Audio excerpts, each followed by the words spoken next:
안녕하세요, 신 교수입니다. 상쾌한 아침입니다. 오늘은 아침부터 기분이 사실 좀 묘합니다. 왜냐하면 요즘에 죽고 싶은 사람들이 정말 많은 것 같아요.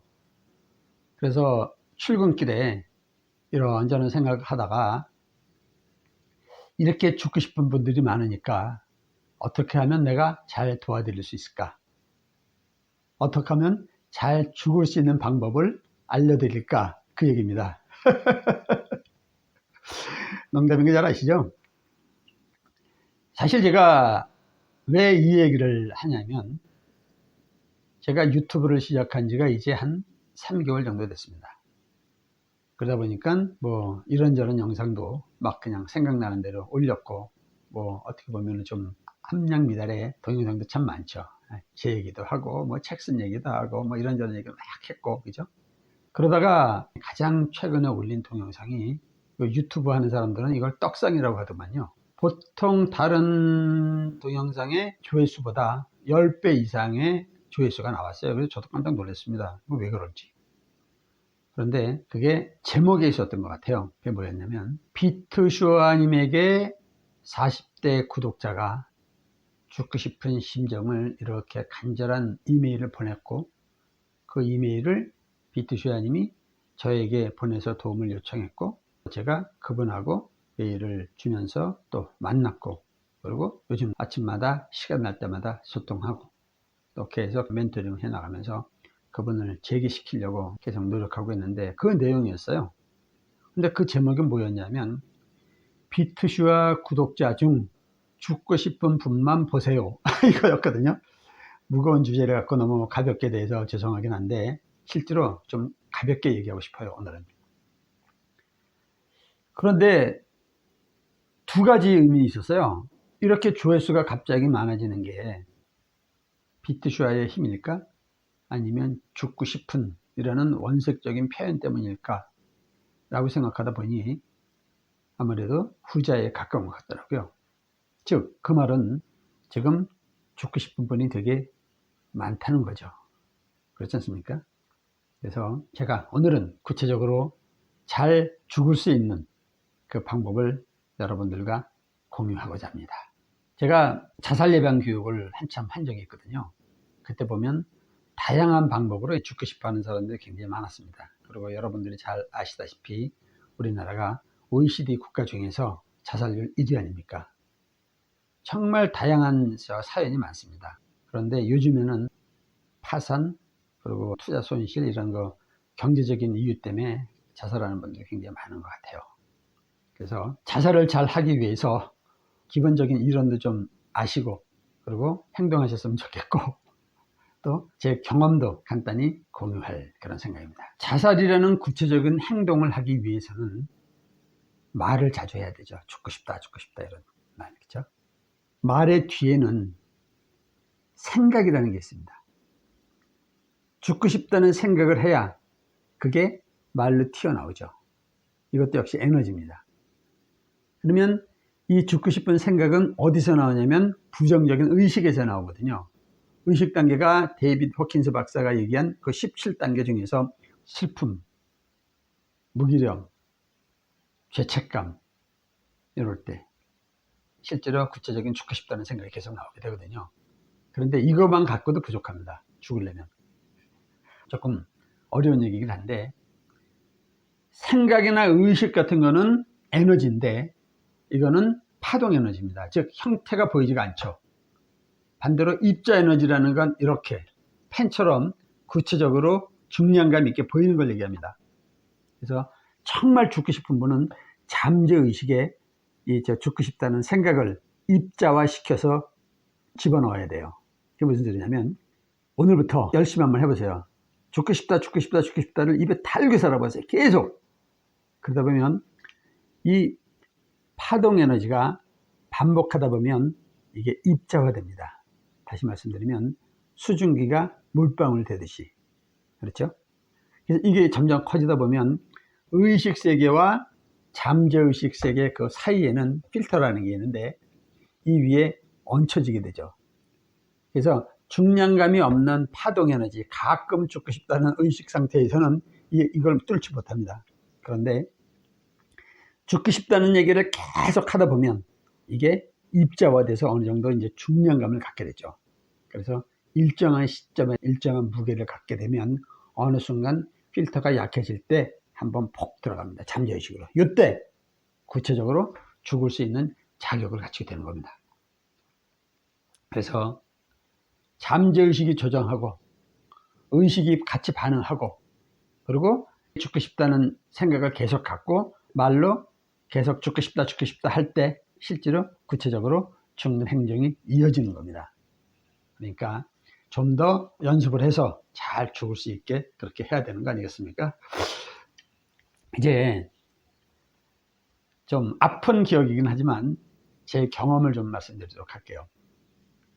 저는 IMF 때 무역을 했었기 때문에 환차로 해서 돈을 꽤 많이 벌었었습니다.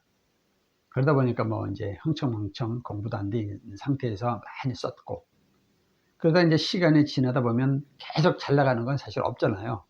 운은 한두 번 오는 거지 실력이 아닌 이상 반드시 내리막길을 걷게 돼 있죠. 그래서 2002년 그 다음에 2003년 이때가 무역하는 사람 입장에서는 굉장히 상황이 안 좋았습니다. 그때는 이제 요즘은 코로나 때문에 그렇지만 그때는 사스라는 게 생겼기 때문에 해외 전시회도 나갈 수가 없었고, 또한 주식시장도 아주 안 좋았기 때문에 제가 주식을 크게 투자하고 있었는데 주식도 계속 손실 나고 있고, 그 다음에 해외 전시회에 나갈 수도 없다 보니 이제 수입도 없게 되고 한 달에 몇 천씩 깨지다 보니까 이게 몇 년 지나다 보니까 이제 우울증이 오게 됐고, 그 다음에 또 가까운 지인한테 사기도 한번 크게 당하고, 그러다 보니까 자존감이 바닥까지 떨어졌고, 그때의 의식 수준이 슬픔, 무기력 이런 상태였습니다. 조금만 더 하게 되면 이제 수치심, 이렇게 사느니 뭐하냐, 차라리 죽자 하는 수치심 단계까지 갈 뻔했죠. 그러던 어느 날 제가 사람이 싫어서 그 라이브 카페라는 거를 하나 차려놓고 그 안에서 매일 한 8개월 정도 술, 담배 속에 빠져 살았던 적이 있습니다. 그때 하루에 양주 한 2병, 담배 3갑 정도를 계속 피면서 살았으니까 심신이 아주 피폐해질 수밖에 없었죠. 그래서 결국은 어느 날 이렇게 사느니 차라리 죽자. 그래가지고 어디로 갔냐면 저 신도림역으로 갔어요. 그 신도림역이 1호선하고 이렇게 교차되는 역이잖아요. 그때는 스크린도 이런 것도 없었고, 그래서 이왕이면 깔끔하게 죽는 게 나을 것 같다라는 생각에 이제 갔죠. 그래서 이렇게 보면 이제 전체로 확 들어오잖아요. 그러면 그 타이밍을 잘 맞춰야 된단 말이죠, 죽으려면. 그런데 제가 운동을 하는 사람이기 때문에 그런 타이밍은 참 잘 맞춥니다. 이렇게 딱 봤을 때 언제쯤 뛰면 이게 부작용 없이 바로 갈 수 있겠다라는 그런 타이밍을 잘 맞추죠. 그래서 차가 딱 들어올 때 뛰어야 되겠다고 하다가 잠깐 우선 한번 보내고, 그리고 다음번에 진짜 감행하자. 그리고 이제 의지를 딱 다졌죠. 그러면서 드디어 2번째 전체들이 막 들어올 때 확 뛰어들었어요.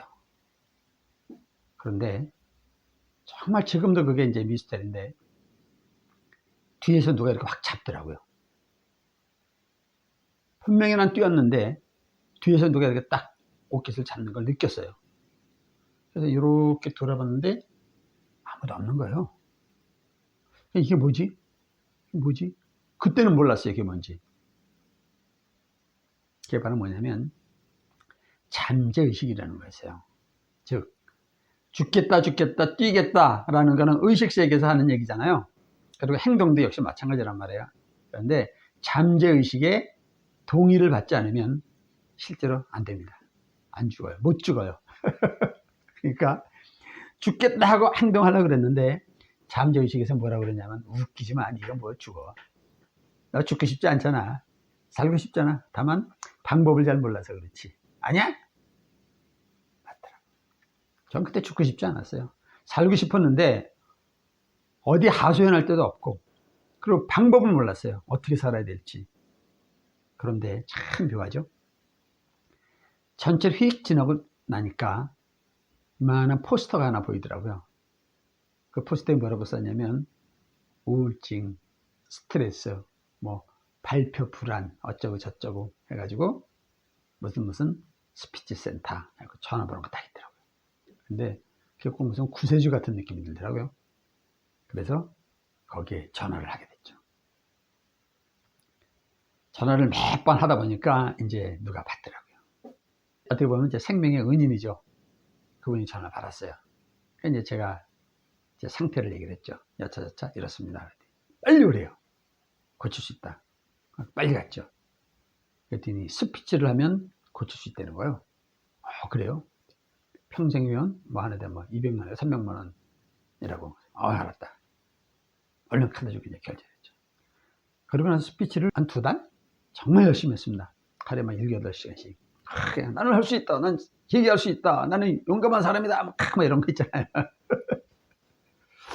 그런데 그 안에 있을 때는 괜찮은데 밖에 나와서 생활하면 또 우울증이 오는 거예요. 그 안에 있을 때는 잊어먹는데 밖에 나오면 계속 우울감이 올라오는 거죠. 그래서 다시 이제 또 상담을 했죠. 그랬더니 더 열심히 해야 된대요. 그래서 더 열심히 했어요. 근데 이게 또 한 달쯤 지났는데 이게 마찬가지더라고요. 근데 그런 날이 있어요. 가진 게 망치밖에 없는 사람은 모든 사안이 못으로 보인다. 그런 말이 있거든요. 즉 그분은 스피치 외에 다른 공부를 해본 적이 별로 없는 사람이에요. 그러니까 모든 걸 그걸 풀려고 했던 거죠. 그래서 안 되겠다 싶더라고. 그래서 그 다음부터 이제 제가 공부를 하러 나서기 시작합니다. 그래서 유명한 강사는 다 쫓아다녔고 책도 수천 권 읽었고 3, 4년 동안 치열하게 공부를 하게 됐습니다. 그래서 뭐 웃음이니 스피치니 최면이니 사주니 이런 공부를 한 3, 4년 치열하게 하면서 딱 깨우친 게 뭐냐면 한 사람을 우울증에서 구제하려면 다양한 방법을 시도해야 돼요. 그리고 사람마다 케이스가 다 다릅니다. 그거는 의사가 할 수 있는 영역하고 실제로 경험에서 우러나는 영역하고는 전혀 다릅니다. 저는 그래서 자신 있다라고 얘기를 한 겁니다. 지금 솔직히 그렇잖아요. 죽고 싶다는 생각을 많이 하고 있는 사람들, 특히 여러분들 중에 우울증을 오래 앓고 계신 분 있잖아요. 그러면 잠재의식 속에 우울감, 죽고 싶다라는 그 에너지가 웅크리고 있을 수 있어요. 그럼 결국 이거를 빼내야 되거든요. 일시적으로 대화하고 잠시 잊어버렸을 땐 모르고 있죠. 그런데 어떻게 생각하면 되냐면 병에 흙탕물을 집어넣고 나서 막 흔들어 보세요. 그러면 이게 탁해지죠, 물이. 그런데 그걸 가만 놓고 있다 보면 서서히 그 진흙이 이렇게 침잠되잖아요. 그럼 위는 맑아 보입니다. 그렇죠? 그런데 툭 치게 되면, 즉 자극이 오게 되면 다시 이게 또 흔들려서 혼탁해지죠. 우리의 마음도 똑같습니다. 그래서 이 근원적인 진흙 자체, 이거를 다 끄집어내지 않으면 안 돼요. 그 방법을 저는 알고 있습니다.